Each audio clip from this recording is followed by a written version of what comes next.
हम लोग चुनाव लड़ने जो आज तक राजनीति हुई है उसके लिए नहीं आए हैं। चुनाव इसलिए क्योंकि जरूरी है, जो हम काम करना चाहते हैं उसके लिए चुनाव जरूरी है। 5 किलो अनाज ऊपर से आता है, ये सब जानते हैं, लेकिन खुलेआम 3.5 किलो 4 किलो सभी को मिलता है। तो आखिर 1-1.5 किलो भ्रष्टाचार में जा रहा है। जो ये अवधारणा है बिहार बदलने की और उनके जो सिद्धांत और विचार है वो कहीं ना कहीं मुझे बैंगलोर से यहाँ खींच लाया, क्योंकि हम लोग बिहारी होने के नाते जो भी बाहर रहे हैं उन सबको ये बात लगती है कि कोई भी हमारे बिहार को किस नजरिए से देखता है। जो यहाँ पे मुझे लगता है, मैं बचपन से देख रही हूँ, मेरा ननिहाल पड़ता है चारघाट चनौर, तो मैंने बचपन में भी देखा है कि बाढ़ आया करता था और किस तरह से लोग परेशान हैं। उस समय से लेकर आज तक, मतलब करीब 40 साल बाद भी जो मैं चीजें देख रही हूँ उसमें कोई फर्क नहीं है।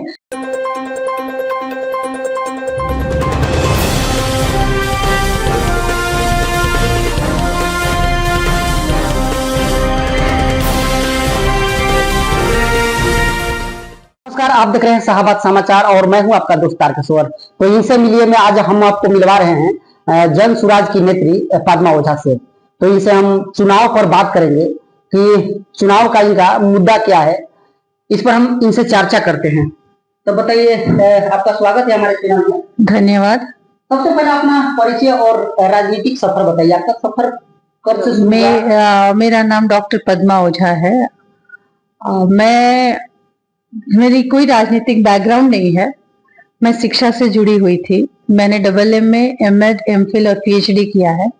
बैंगलोर में रहा करती थी आज से 1.5 साल पहले, वहीं शिक्षा से जुड़ी थी। प्रशांत जी की जो ये अवधारणा है बिहार बदलने की और उनके जो सिद्धांत और विचार है वो कहीं ना कहीं मुझे बैंगलोर से यहाँ खींच लाया, क्योंकि हम लोग बिहारी होने के नाते जो भी बाहर रहे हैं उन सबको ये बात लगती है कि कोई भी हमारे बिहार को किस नजरिए से देखता है, और वो दर्द देता था। लेकिन हम लोग अकेले कभी कुछ कर नहीं पाते थे, मायूस होकर रह जाते थे कि हमारे साथ ऐसा व्यवहार क्यों किया जाता है। कुछ भी हो तो लोग पूछते थे, अच्छा आप बिहार के हैं? तो बहुत उदासीनता महसूस होती थी कि हम बिहार के हैं तो क्या। लेकिन जब प्रशांत जी को हमने देखा कि बिहार के लिए भी जब वो आगाज कर चुके हैं बिहार बदलाव के लिए, तो हम भी अपने आप को रोक नहीं पाए बैंगलोर में और चले आए बिहार। और हमने सोचा कि जब प्रशांत जी जैसे शख्स इतनी मेहनत कर रहे हैं बिहार बदलाव के लिए, तो हम जैसे लोग जो बाहर बैठे हुए हैं और सोचते हैं कि बिहार रहने लायक नहीं है, तो बाहर बैठ के कहने से अच्छा है कि हम भी जाकर कंधा लगाएं। तो चुनाव में लड़ने का मुख्य वजह क्या है? चुनाव नहीं, देखिए, चुनाव तो प्रशांत जी भी कहते हैं कि चुनाव एक प्रक्रिया है बिहार बदलाव की, क्योंकि बिना चुनाव में आकर के कोई भी समाज में हम लोग बहुत बड़ी बदलाव नहीं कर सकते हैं। तो ये हमारे लिए तो पहला पायदान है। हम लोग चुनाव लड़ने जो आज तक राजनीति हुई है उसके लिए नहीं आए हैं। चुनाव इसलिए क्योंकि जरूरी है, जो हम काम करना चाहते हैं उसके लिए चुनाव जरूरी है, सरकार में आना जरूरी है, तभी हम लोग बदलाव कर सकते हैं। आप राजनीति में नहीं है तो आपको जनता वोट क्यों देगी?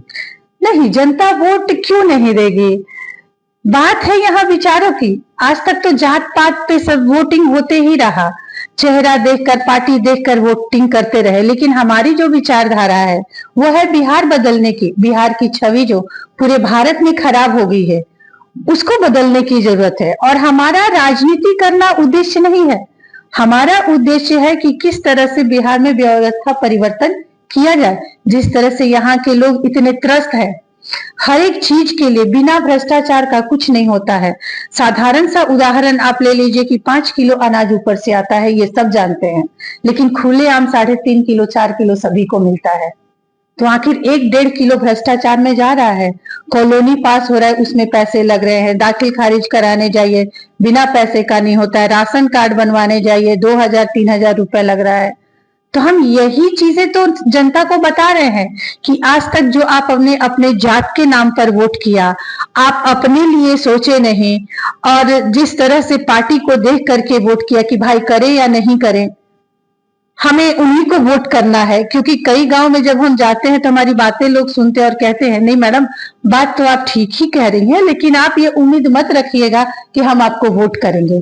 तो हम ये कहते हैं कि हम भी वोट मांगने नहीं आए हैं, हम आपको समझाने आए हैं, बताने आए हैं कि अभी तक विकल्प नहीं था, एक विकल्प बन के आया है आपके परिवार के लिए, आपके बच्चे के विकास के लिए। अगर आपको लगता है कि आपके बच्चे को अच्छे पढ़ाई करने के अधिकार हैं, आपके बच्चे को जो बेरोजगार बैठा है या जो दूसरे राज्य में 10-12 हजार की रोजी रोजगार के लिए गया है, तो उसको अगर वोट यहाँ देता है तो उसका भी अधिकार है कि उसको यहीं पे जॉब मिले, उसको यहीं काम मिले। तो अगर आप ये सब चाहती हैं कि हो, तो एक विकल्प बनकर आया है, आपको लगता है कि आपके परिवार का इस विकल्प से फायदा होगा, तो आप इस विकल्प को चुनिए। आपके क्षेत्र की सबसे बड़ी समस्या क्या है? देखिए, समस्या पूरे बिहार की है, जैसे कि पलायन की समस्या पूरे बिहार में है, वैसे शाहपुर में भी है। शिक्षा की जो जिस तरह की व्यवस्था बनाई गई है शिक्षा के लिए, कि हम सब कुछ फ्री मुफ्त का देंगे लेकिन हम पढ़ाई नहीं देंगे, वो यहाँ भी है कि स्कूल में हर सुविधाएं तो मिल रही है लेकिन पढ़ाई नदारद है। उसके बाद जिस तरह से वृद्धजन लोग परेशान है, अब जाकर जो 400 रुपए पेंशन था अब जाकर 1100 हुआ है, तो हम लोग और प्रशांत जी का ये कहनाम है और ये सोच रहे हैं कि जो वृद्धजन है या जो विधवा है, जो दिव्यांग है, उन्हें भी सम्मानजनक जिंदगी जीने के लिए कम से कम 2000 रुपए चाहिए। उसके अलावा एक और बहुत बड़ी समस्या है, वो है बाढ़ की समस्या, जो यहाँ पे मुझे लगता है, मैं बचपन से देख रही हूँ, मेरा ननिहाल पड़ता है चारघाट चनौर, तो मैंने बचपन में भी देखा है कि बाढ़ आया करता था और किस तरह से लोग परेशान हैं। उस समय से लेकर आज तक, मतलब करीब 40 साल बाद भी जो मैं चीजें देख रही हूँ उसमें कोई फर्क नहीं है।